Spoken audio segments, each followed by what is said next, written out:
지친 하루를 달래줄 어머니의 손맛 그대로. 올바른 재료와 정성 담은 손질. 홍시로 완성한 달콤한 감칠맛. 집에서도 편하게 택배로 받아보세요. 매콤하게 땡기는 감칠맛. 장간의 양념게장. 검색창에 장간의 양념게장을 검색해보세요. 자, 지금 정부에서 돈 풀고 여기저기 보증 세우고 연금 우체국 등 끌어다 쓴 거에 비해서 환율이 높다 낮다 어떻다고 보시는지요? 1450원까지 내려갔네요. 내일 금리 발표일이라. 이 영상이 지금 15일이죠? 16일날 이제 금리 발표 날 텐데 지금 환율 떨어질 요소가 없어요. 미국은 금리 동결 이야기가 나오고 있고 한국은 3차례 인하 이야기가 나오고 있죠. 근데 한미 금리 차는 1.5죠 아직. 근데 만약에 미국이 금리 동결하고 한국이 3차례 인하하면 2.25까지 벌어집니다. 환율이 떨어질 이유가 있나요?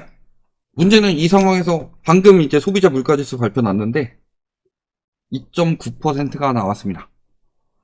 물론 예상치를 벗어나지는 않았지만 말씀드렸듯이 9월 2.4에서 2.6, 2.7, 2.9로 계속 올라가고 있다. 그렇다는 것은 아직 트럼프 정부는 시작도 안 했습니다. 이미 인플레이션이 9월 저점으로 계속 올라가고 있다. 그러니까 앞으로 더 심해질 거다. 왜냐면 트럼프 정부에서 인플레 정책들을 이야기를 하고 있죠. 근데 이미 이렇게 된 이유는 바이든 막판에 대선 앞두고 경제지표 좋게 나오게 하기 위해서 돈을 풀었기 때문에 이게 물가가 올라가는 여파가 되는 거다. 그러면 미국에서 금리 인하할 가능성은 점점 더 낮아지겠죠. 제가 말씀드렸잖아요. 12월에 외환 보유고가 늘어난 이유는 환율이 올라가서 채권 가격이 떨어졌지만 개인들이 환율이 올라갈 것이라고 생각하고 투자를 많이 해가지고 은행에 예치금이 늘어났기 때문이라고 말씀드렸죠. 은행에 예치금이 늘어나서 외환 보유고가 늘어났다. 그러니까 우리나라 외환 문제 없다 라고 연말 효과는 그렇게 냈지만 1월에 풀 가능성이 높다고 말씀드렸고 지금 이렇게 갑자기 뚝 떨어졌잖아요. 이때부터. 뚝 떨어질 이유가 없었는데 갑자기 뚝 떨어졌죠. 왜일까요? 얼마 전에도 그렇게까지 떨어질 이유가 없었는데. 그러니까 1월 중순부터 계속 풀고 있는데 이런 것들을 노리고 외국인들이 이렇게 오래 들어오면서 순매수는 들어오고 있지만 저거 환차익까지 같이 노리고 들어오는 거죠. 그런 식으로 해서 유도를 하고 있는데 문제는 이게 외환 보유고에 지대한 영향을 미칠 가능성이 높아지고 있다. 지금 정치 리스크가 요게 또 안정된 역할도 있을 수는 있을 것 같아요. 오늘 어쨌든 체포가 됐으니까 이것 때문에 외국인 수요가 유입됐을 수도 있어요. 요거는 나중에 한번 봐야 될 것 같아요. 왜냐면은 지금 여러 가지 리스크들이 굉장히 큰 게 12월에 제가 최근에 가장 말씀 많이 드는 게 그거죠. 대출이 축소되기 시작하면은 시장 붕괴가 시작될 것이다. 그렇지만 대출을 축소하지 않으면 문제가 된다고 그랬죠. 근데 드디어 가계부채가 감소하기 시작했습니다. 4천억 줄었다고 합니다. 주담대도 증가는 했지만 8천억 증가했다. 조 단위도 안 나왔다는 소리예요. 그리고 지금 이 상황이면 무슨 사태가 벌어지냐면요. 정책 대출을 못 풉니다. 그래서 정책 대출이 작년과 유사한 수준인 55조 안팎으로 풀려고 하면은 회수되는 것까지 계산해서 40조는 풀어야 된다고 했죠. 근데 올해 명목 성장률 토대로 계산을 해봤더니 약 60조밖에 안 나온다. 정책 대출 55조 풀고 회수 안 되면은 나머지 대출에서 5조밖에 안 나온다는 소리잖아요. 말씀하신 대로 중소기업, 막 기업, 폐업, 막 이런 것들 늘어나게 되면은 우리나라 안 그래도 정치 리스크에다가 플러스 경제 리스크까지 동시에 겹치게 돼서 그러면 얘가 바로 신용등급 하락이다. 그러니까 그거 막으려고 말씀하신 대로 지금 RP도 계속 풀고 있죠. RP가 뭐예요? 환매 조건부 채권이죠. 판매 조건부 채권이라는 것을 푼다는 것은 시중 유동성을 공급하겠다는 소리인데 돈을 풀면 너무 티가 나니까 인플레이션 생기면 회수하겠다라는 생각으로 푸는 건데 여기서 이제 우리가 생길 리스크들을 생각해야 되는 게 환율 지금 돈 풀어서 일시적으로 낮추지만 외환보유고가 고갈되는 거고 이거 장기적으로 보면요 안 좋다고 그랬죠. 환율은 어차피 다시 올라갈 겁니다. 플러스로 환율이 올라가게 되면 무슨 일이 벌어지죠? 수입 물가가 올라가죠. 물론 지금 좀 떨어지고 있다고 하더라도 개헌 전이랑 비교해 보면은 많이 올랐죠.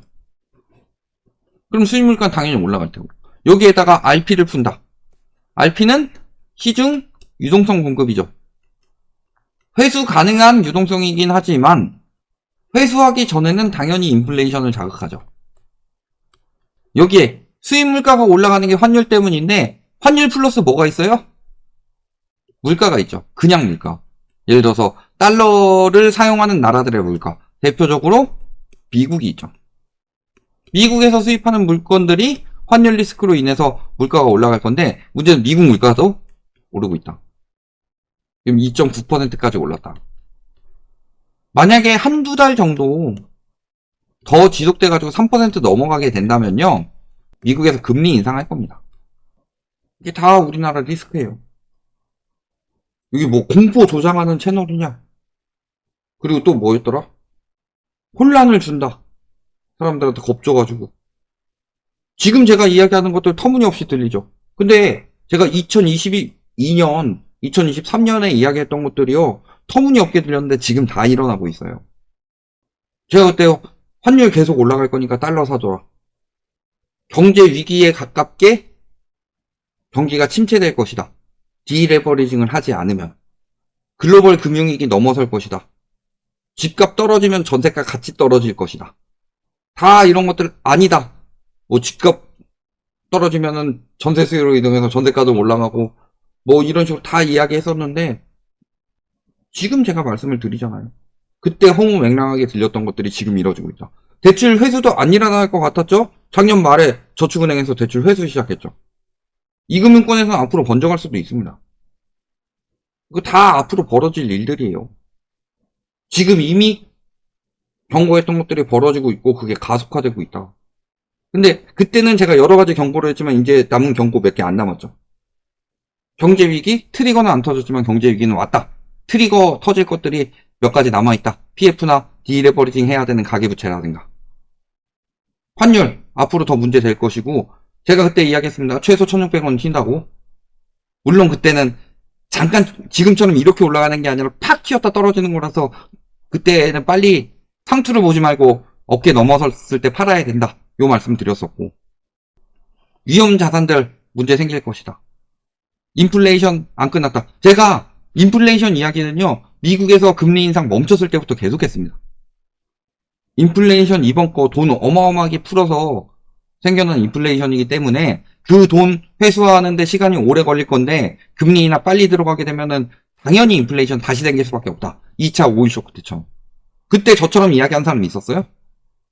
위기는 경고했어도 제가 알기로는 다른 유튜버 봤는데 다른 유튜버에서도 2차 오일 쇼크처럼 인플레이션 다시 올라갈 거라서 금리 다시 올릴 수 있다. 이런 이야기 한 것은 거의 없었어요.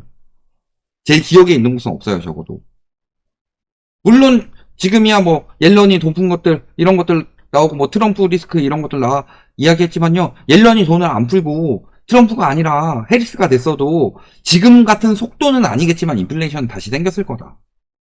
그래서 지금 스태그플레이션 위기가 오고 있습니다. 이미 우리나라는 스태그플레이션이고 뭘 해야 돼요? 스태그플레이션, 인플레이션 해지가 되는 자산들을 사야 된다. 인플레이션 해지가 되는 자산들이 빚이 없는 자산들이고 안전자산을 사야 된다. 달러 떨어졌을 때가 달러 살 기회다. 지금 같을 때 금 사야 된다. 디지털 금이라는 비트코인은 금이랑 반대로 간다.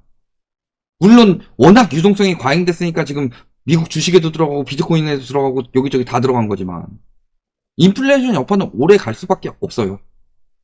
미국에서 진짜 이 악물고 축소하지 않는 이상. 지금도 꽤 많이 축소하긴 했습니다. 푼 규모에 비하면은 4.24 이 정도였죠. 이 속도로 갔으면은 지금 한 4.5 안팎으로 나와야 되는데 아직도 6.85 막 이렇게 나오고 있죠. 지금 물론 고점에서는 막 9 가까이 갔다가 6대까지 떨어졌지만 아직도 꽤 많이 축소를 해야 된다. 그러니까 인플레이션 여파는 오래 갈 수밖에 없고, 아마 제 느낌에는 올해 중에는 미국에서 다시 금리 인상될 가능성도 높아지고 있습니다. 절반 정도는 보고 있어요. 지금 현재 인플레이션이 더 가느냐, 그 다음에 트럼프 리스크로 나올 수 있는 인플레이션 어느 정도 되느냐, 요것에 따라서 다르겠지만, 지금 인플레이션 한두 달 더 간다든가, 아니면 트럼플레이션으로 생기는 인플레이션이 막 3% 돌파하고 이러면은 미국에서 다시 금리 인상 논의가 될 것이다. 그럼 가뜩이나 지금 금리 인하 안 하면 못 버티는 우리나라 상황 같은 경우에는 환율도 환율이고 외국인 자본 다 빠져나가고 경제 문제 생길 수밖에 없다. 이렇게 보시면 되겠습니다.